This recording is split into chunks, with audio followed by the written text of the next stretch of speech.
السلام عليكم. وجب التبيان.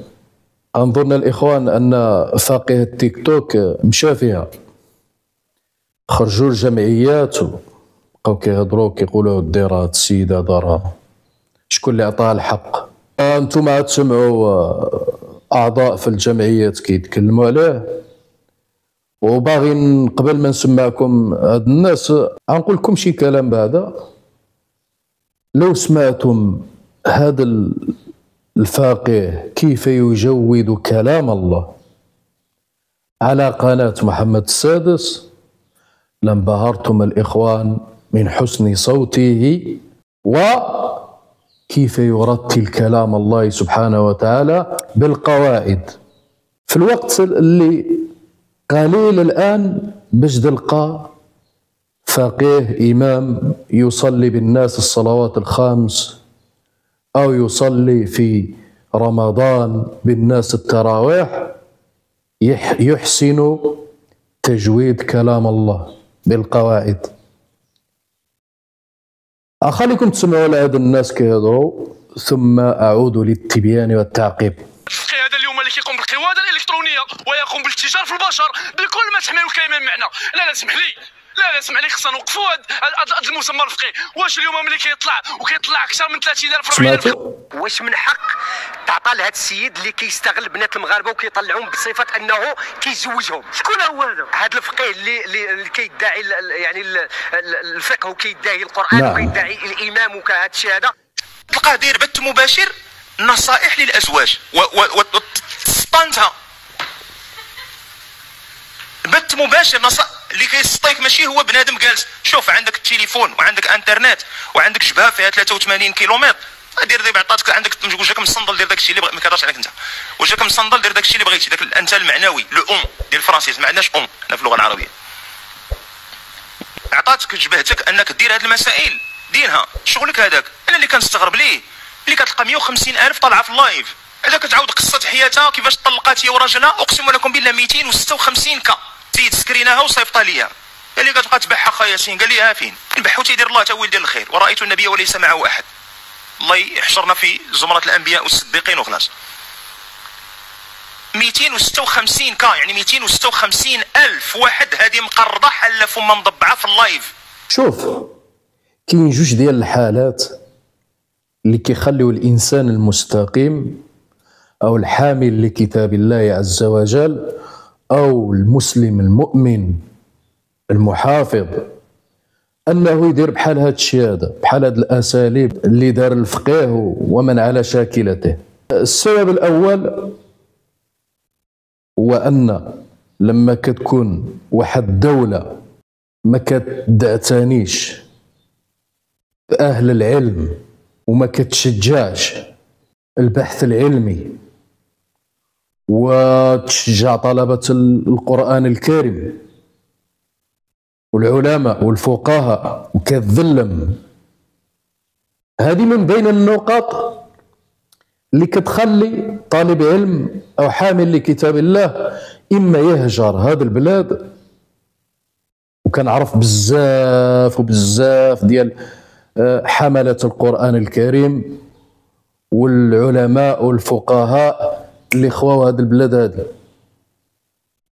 ما بغاوش يبقاو هنا، مشاو إما يشارطوا إما يصليو التراويح بالناس وإما. هذا واحد السبب من بين الأسباب اللي كتخلي الناس تنحرف على الدين وتسمح في القرآن الكريم وتسمح في الإسلام ويلتجئوا لهذا الشيء اللي كتشوفوه الآن في مواقع التواصل. السبب الثاني هو قلة الإيمان. الواحد لما كيكون الإيمان ديالو ضعيف وكيحب الدنيا وكيحب شهوة الدنيا وملذات الدنيا ويركن إلى الدنيا كيصيبوا هذا الشيء هذا. وحنا كنعرفوا هنا في المغرب ديالنا إلا شي واحد تشهر صباح مشهور وكين كيدير شي حاجة بحال هادي راه يخرجوا جمعيات غتصبح القضية ديالو رأي عام. هنا غتدخل الفرقة الوطنية ويتدخل المخزن ويديه للحبس. يعني الانسان حذري ثم حذري يا الاخوان. راه ما يقولكش عقلك بانك انت راه دير شي حاجه مخالفه وعاد تشهر بها عاد تفلت، راه ما يفلتوك شي. اولا نتكلم لكم على راسي، انا عندي اساليب اللي نقدر نصبح بها شخصيه مشهوره كيعرفها المغرب كامل، ولكن الدين ديالي والكرامه ديالي والمبادئ ديالي ما تسمحليش انني ندير داكشي، ما نديروش. هما كيعرفوا بان غالبيه اللي كيتفرجوا في مواقع التواصل، فيسبوك، يوتيوب، جميع المواقع، كيعرفوا بان هاد الناس هادو من الاغلبيه، كنتكلم على الاغلبيه، عندهم شي افكار كتخليهم يمشوا للمواضع الاستفزازيه او المواضع التافهه اللي فيها مشاكل الناس. هذه اللي كتخليهم هما ينقروا على الفيديوهات ويتفرجوا فيهم. اما الفيديوهات التعليميه او الاخباريه اللي خاص الانسان يعرف شنو كيجري في الدنيا، ماذا يحدث. الا ما كناش كنعرفوا ماذا يحدث راه ما نعرفوا حتى حاجه، غنبقاو دائما مطموسين. والمواضيع الدينيه راه الانسان ضروري خصو يكون كيركز على هذه المواضيع الدينيه ثم المواضيع الاخباريه ويتعلم الانسان.